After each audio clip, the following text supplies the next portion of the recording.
Hey, friend, are you feeling overwhelmed by emotions, especially in parenting, marriage, or work? Then listen up. I love helping women learn and implement powerful emotional management tools in a small group environment so they can handle everyday feelings with more calm, more clarity, and more confidence. It's called the Emotional Confidence Club. And right now, we're open to new members. If you're ready for more peace and less stress in your life, apply now for the Emotional Confidence Club at aliciamichelle.com/club. Hi, I'm Alicia Michelle, best-selling author and ICF certified Christian mindset coach. I've helped tens of thousands discover how to build emotional confidence using practical, science, and scripture-based mindset tools. If you're ready for less overwhelm, healthier relationships, and more calm and freedom in Christ, you are in the right place. Let's get started. Welcome to today's episode of the Christian Mindset Coach with me, Alicia Michelle. Have you heard about this connection with our guts, meaning our intestinal lining and our intestinal tract, and our mental health? There's been a lot of buzz about that in recent years as scientists are learning how the parts of our digestion system, how when they are running effectively or they're not running effectively, how that shows up in the amount of hormones in terms of the good producing hormones that we need for neurotransmitters, all sorts of other things that are outside of even mental health, but how that shifts and changes based on the health overall of our gut. Have you heard about this? It's fascinating to me. And I am not an expert in this area, but I called in an expert to help me better understand what we can do to understand on a rudimentary level how we can help our mental health by keeping our gut healthy and what are ways that we can do that in a realistic way. Of course, it's very easy to become extreme when we look at these sort of things like I'm only going to eat nuts and kale the rest of my life. That's probably good, but not realistic. So I called in my friend Holly Andrews, and this recording that you're going to hear today is a conversation that she and I had with the other members of the Emotional Confidence Club as one of our weekly meetings. So this was a conversation we had with her. It was a great discussion. The ladies had great questions. In order to protect the privacy of some of the stuff that was shared, I'm going to share the information that Holly gave us, but I may also interject with some different parts about introducing the question that somebody asked if it was helpful for our conversation. If you've ever wondered, what does science say about this gut-brain connection? Or if you've ever thought, why is the gut called the second brain? What are some signs that our gut imbalance may be affecting our mood or our emotional reactivity? What foods are bad for our gut health? What foods are good for our gut health? How does inflammation play a role in all of this? Holly addresses all of this we had so much feedback from the ladies in the group that I thought this needs to be something we share on the podcast too. Let me tell you a little bit about Holly. She is a certified integrative nutrition health coach, and she's the founder of Andrews Coaching and Transformation. After spending over 17 years in high stress leadership roles at the National Security Agency, where she led cutting edge AI and machine learning operations, Holly experienced a personal health crisis in 2019 that changed the trajectory of her life and led her to pursue holistic healing and eventually transition into coaching. She has written a great book called Heal Your Stress from the Inside Out, a practical guide to reclaiming your health and peace. This is that conversation with Holly, and I am excited for you to listen to it and take away some really powerful nuggets for yourself. Here's that conversation. Holly, thanks for being here today with us. Thanks so much for having me. I'm excited to be with you all. What happened in 2019 to make this switch for you in a career that you already had a pretty successful career in this area to switch to this and start talking about gut health? 2019, I had been in leadership positions, go get them. Like I'm a type A, Enneagram 3, you name it. I came to a point where I weighed almost 350 pounds. I was a wreck physically, emotionally, mentally. Things were not great with family situations. My kids were growing up. I was like raising them from the couch on the weekends because I had no energy whatsoever to be that mom that we all want to be. My husband is an airline pilot, so he's gone half the time. We felt roommates, ships passing in the night, didn't have a great situation. The whole thing came crashing down. And I realized that if I kept going in that direction, I was not going to see my kids graduate from high school, much less college or get married. That was my rock bottom. That began a search for health. I went on to lose about 150 pounds over 15 months. What surprised me most was that by actually focusing on my physical health, the emotional and the mental health came with it. And I don't think I was expecting that when that happened. Yeah. Ever since then, it's been a journey. And in 2022, I realized that I could not continue at my job and still take care of myself and my family. So I resigned and pursued full-time health coaching, became certified last year, and now we're here. Awesome. I feel like so often God takes what we went through and redirects us with similar skills that we had before, but uses them in a new way. Glad you have your story, your training to help us. To start, what would you say, just as a general statement, about this gut brain connection? How do the two talk together and work together for our emotional health? They work together like a two-way highway. It impacts our mental and emotional health. Much of our neurotransmitters, the serotonin levels in particular, dopamine, other neurotransmitters are actually made in our gut, not our brain. Mm. Things like serotonin, 90+% of that is made in our gut. That's one of our mood regulators. Not taking care of our gut cannot do what it needs to do to produce serotonin and dopamine and other neurotransmitters that impact our mood and emotions. It's critical. They talk to each other properly. That's why gut health is so important for our emotions. That was startling to me when I learned that truth because I thought it just all was made in the brain. That's what you would think. It is interesting. I know we only have time to get into this, but that link between where we're going as a society, our diet, and the link between anxiety, depression, and some of the societal issues that we're all Yep. culturally seeing a large increase in. That is an interesting parallel. What are some signs we can tell if there is a gut imbalance or if there is not as much serotonin being produced, things like that, where they're not communicating well, the gut and the brain? Everybody's different, so it's going to manifest differently depending on who you are as a person, but certainly diet does have a major impact. Symptoms could look like IBS, acid reflux, or GERD type symptoms, because that could also indicate that there might be bacterial overgrowth. So things like candida, all of those things could indicate there's something not going right in your gut. So we went through a scenario a couple of years ago with my son. He's a teenager, and at the time he was 14. 14-year-old should not be struggling with these things, but he was. And some of it came from stress, but his symptoms came up with extreme nausea and extreme fatigue.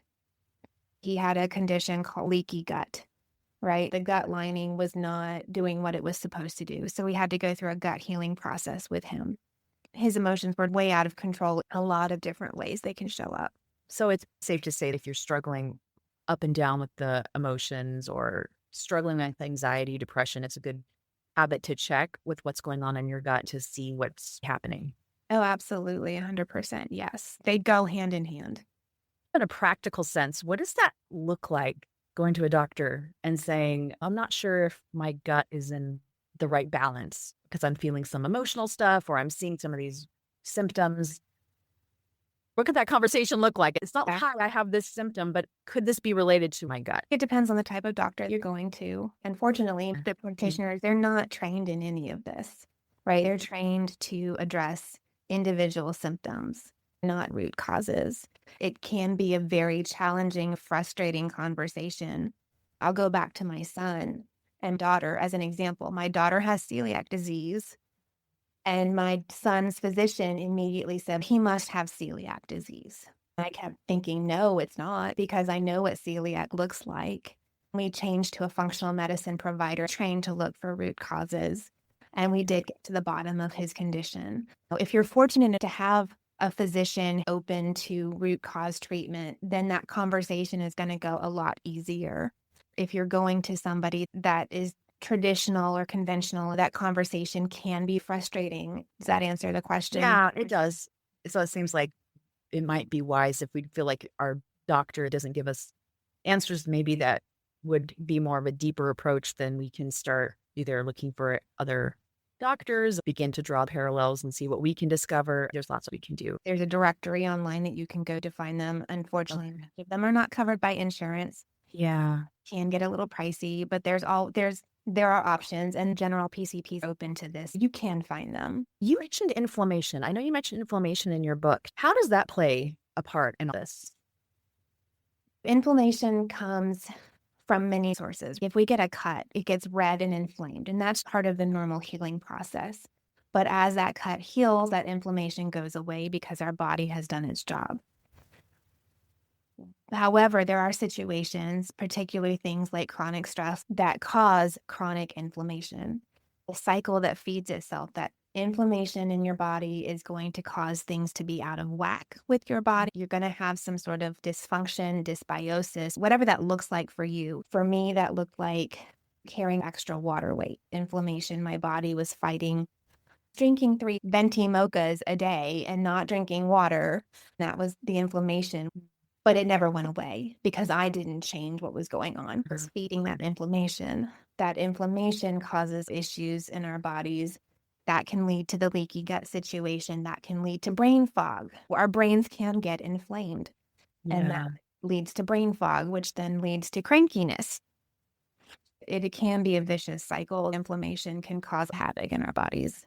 Let's start with foods that tend to be either inflammatory or tend to cause more problems with the gut.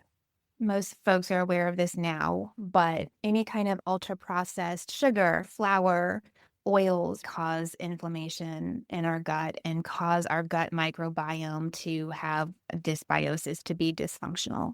And it's going to cause the good bacteria to be depleted and the bad bacteria to grow, leading to situations like SIBO, small intestinal bacterial overgrowth, candida, GERD, IBS, or IBD. If you can eliminate 90% of the ultra processed foods from your diet, you're going to see a huge difference in how your gut reacts and how your body responds. It's the ultra processed stuff, the ultra processed oils, sugars, flours. That is truly the gut disruptors. Okay. I know we can eat certain foods to help rebuild those things. Probiotics, taking a good probiotic is helpful, and even prebiotics. Could you explain the difference between a prebiotic and a probiotic? And then let's talk about some healthy things to eat. A probiotic is the good bacteria that we need in our gut to have a healthy gut microbiome, to help break down food, absorb nutrients, and keep our gut lining healthy. Okay. Prebiotics are what the probiotics, that bacteria feeds on. So we need both. We can get both naturally through food. Prebiotics, I've got a whole list in my book, and you can Google them. Things like onion, garlic, asparagus, artichokes. So kinds of things that are like heavy fiber. Also, fiber is a wonderful prebiotic. So think of cruciferous vegetables. Anything we can add to our diet. I love garlic, so I have no problem getting garlic in my diet. Yeah. I cook with it all the time. Those kinds of things you can look out for to start including in your diet as a good prebiotic to feed the good gut bacteria, which are the probiotics.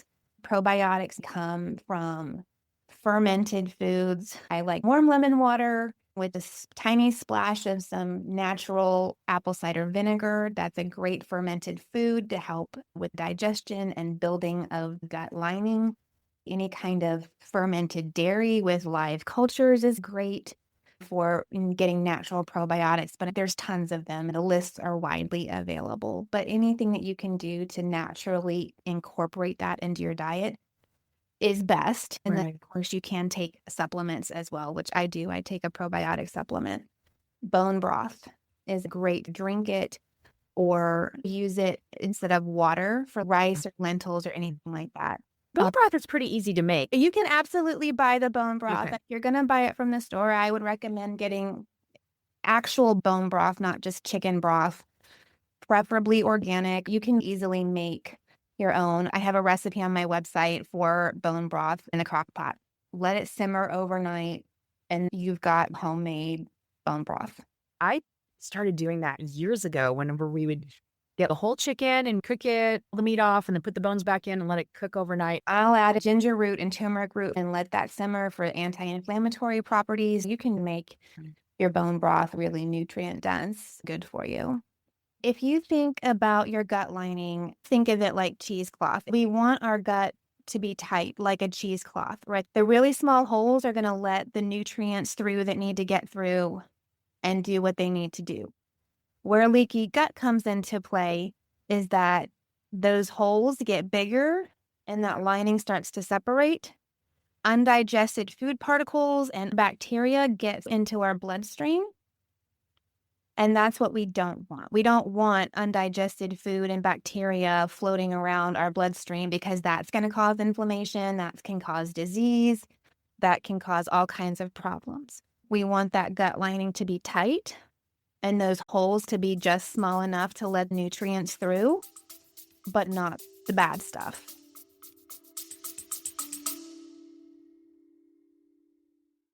Hey there, it's Alicia. Do you love the science and scripture-based tools that we talk about here on the show, but want some accountability and practical help applying these principles to your life?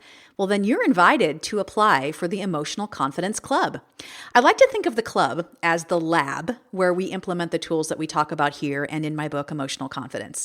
Imagine having the chance to interact with me live every week as you practice the 7 emotional management tools in our roadmap to help you manage emotions like fear, anxiety, guilt, shame, anger, and more.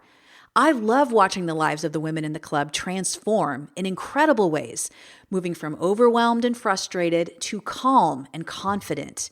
You too can learn how to make these truths applicable to your situations and find emotional peace despite life's ongoing stress.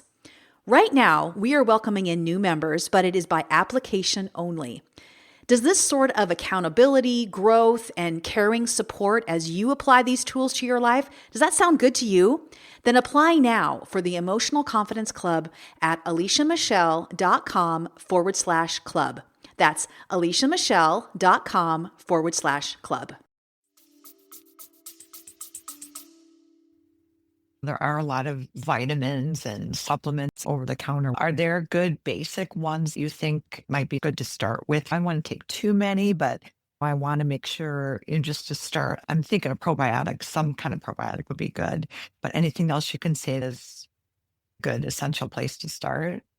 Before I say this, I just want to make a disclaimer. I'm not a physician. I'm a health coach. I've been trained in nutrition, but I'm not a physician. Don't make any changes without consulting and checking medication indications. A probiotic would be a great place to start. I eat a lot of fermented food and I still take a probiotic supplement for lots of reasons. When you're looking at supplements, check the quality. Look for something third-party tested. Look for something that doesn't have a bunch of fillers in it. Other things I recommend to my clients dealing with stress, right? Stress causes inflammation. Look for magnesium in your diet. Avocado, leafy greens, and dark help with the magnesium. And then there's lots of different types of magnesium supplements. So it really depends on, do you need a supplement for sleep? If you do, you want to look at magnesium glycinate. And if you want something for sore muscles, a different type of magnesium is needed. But you want that elemental magnesium, particularly from foods. Zinc is another great one to make sure that you're getting enough of because zinc helps optimize adrenal function. It also supports those neurotransmitter functions so that the serotonin, the dopamine, we want those pathways to be clear and clean so that they can talk to each other. You can get zinc from hemp seeds, cashews, pumpkin seeds, sunflower seeds, or lentils. I love sprinkling some sunflower seeds or some hemp heart seeds on a salad or over a soup. So that's a great way to get it naturally. Selenium for oxidative stress in the body. We're talking like free radicals, getting rid of those, helping to reduce inflammation. Selenium is also important for thyroid function, which helps regulate metabolism and stress responses. I eat 2 Brazil nuts every day. And that gives me my daily intake of selenium. If you're not allergic, you might want to look into that as your supplement of choice is the Brazil nuts. Otherwise, get it from pork, beef, turkey, cottage cheese, eggs. You can get selenium naturally. Sodium and potassium are critical for supporting adrenal gland function, hormone function, electrolyte balance. You can supplement with those, any kind of electrolyte powders, or there's natural ways to get those as well. Unfortunately, there's no magic test that you can take to say, yes, your gut is great, because our microbiome changes daily. Your gut might be fine one day and then not the next, depending on what you've chosen to eat, how you sleep, what emotions you're going through. All of that impacts our gut on a daily basis, and it changes. Again, there are things that strengthen and support your gut consistently that over time will help with all of those things. Try to eat some fermented food every day, whether that's throwing some apple cider vinegar in a dressing and putting it on a salad. I try to eat sauerkraut once a day because it's an easy fermented food to have. I'll toss it in a salad. I'll toss it with my eggs. I'll have it with my burger, whatever that looks like. Yogurt, any kind of fermented food is going to, again, help support your gut. The collagen that comes from the bone broth helps knit your gut lining back together. It's not going to do it overnight, but if you're consistent with it over time, that will help. So there are things that you can do every day to support your gut health, which will then help with your cortisol balance. There are also supplements that you can take to help with the cortisol and rebuild your adrenal glands. We just have to be patient with reestablishing the gut health. There's no overnight magic pill. I'm going to do this, right? And they stop eating processed foods, and they stop eating sugars, and they start eating the good foods, the prebiotics, the probiotics, all of that. You're getting good sleep, and you're just going to dive in. I've seen where people can completely change in 3 weeks. Wow. I've seen where it takes 6 months to a year. But it is consistency that's going to do it. Not everybody can just go all in with clients. Small changes at a time. Do this small change, and if you can do this consistently for 2 weeks, this works for you. You've got this, and we're going to add another little something. One piece of cake or a couple pieces of pizza once in a while, that's not going to make you start over. When I'm working with my clients, don't do the all or nothing mindset. We get into big traps when we do that. It's really what you do consistently over time that makes the biggest difference. A piece of cake or an ice cream cone with your kids, or that special meal for an anniversary or Christmas. When you're talking about that, it's almost like its own army being shifted, good, bad, whatever the ratio. We're building it every day. If it is strong, if we throw a piece of cake in there, it's strong enough to not derail the system. I know we haven't really talked about gluten. For me is not, I wouldn't say I can't have gluten at all, but I'm definitely intolerant, and I notice a difference in my gut and moods. We went to a banquet for our kids' sports, and I had a piece of pizza and some noodles. I came home and I felt yucky. Even this morning, my mood has been up and down. It's interesting to notice how my mood is affected by that. It's interesting to go through something like that to see the reaction in your body. Oh, it is. For me, I am not celiac and I don't have a gluten sensitivity, but I eat gluten-free because of my thyroid issues. I choose not to eat sugar. But every once in a while, I ask myself, is this worth it? When traveling earlier this spring and we were in Italy, it was worth it because I wasn't going to get those things again. It wasn't something I was going to get to come home to, and it's available wherever, like really good Italian pastries and authentic Italian food, not widely available here. So I had it. A whole conversation about gluten in Europe. You can eat anything in Europe too. Yeah. So I also knew that as well. Like I knew it wasn't going to make me feel the way it would here in the States. I definitely asked myself, is this ice cream worth it? Do I really want this right now? Or is this something I can have 2 weeks from now if I still want it? And if that's the case, then I let it go. I don't eat it because I don't want to feel horrible the next day or that night. That's a question I ask, but now when there's that added weight of, yeah, and this could also mess up my emotions the next few days. That's an added check in my spirit. Is this really worth it? Do I want to risk it? Because to me, I feel like there's a little bit I can take and it doesn't affect me, but then I hit that threshold and I'm like, ugh. There is no surefire solution for anybody. it has to be customized to the individual because that's how God made us.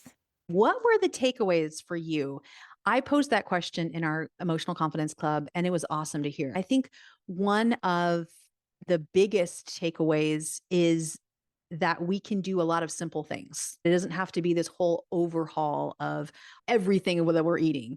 For me, this is what I've been experimenting with, maintaining much more closely the commitment to be gluten-free. I know for me, gluten has a big effect on my body. I don't feel good. I don't have a celiac. I'm not at that point, but I do notice that when I don't eat gluten, I feel so much better overall. The bloating, just the mind fog, all that kind of stuff. So for me, this summer, I'm being incredibly consistent, zero gluten for 90 days. I just want to see what would happen in my whole body and especially in my emotions. I've also started taking a probiotic, and that's been amazing. I feel like things move better down there, so to speak. And I have felt more emotionally calm. I do feel like doing some of these simple things like eating more fermented foods. I eat sauerkraut a couple times a week.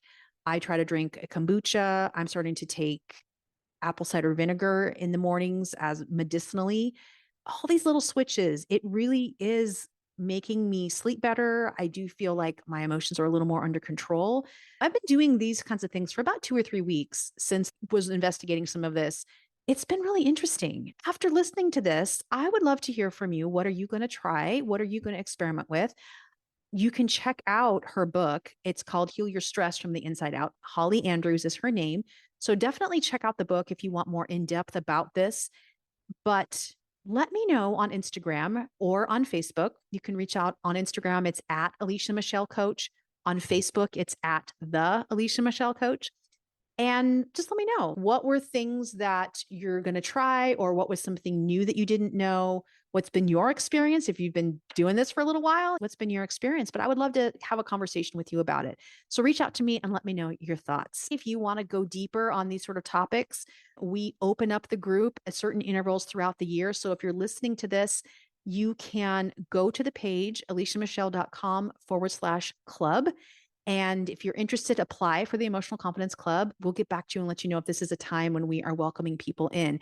We do that every 6 to 8 weeks, depending on our sessions are 6 weeks long, and then we welcome in the next group. We'll let you know where we're at with that if you're interested to take that next step and join us in the Emotional Confidence Club. All right, friend, I'll see you next week for our next episode. Take care. Bye-bye. Thanks for joining me today. For full show notes and helpful next step resources, visit aliciamichelle.com. And if you enjoyed this episode, I'd be honored if you would leave a 5-star rating and review. Thanks for being here. I'll see you next week.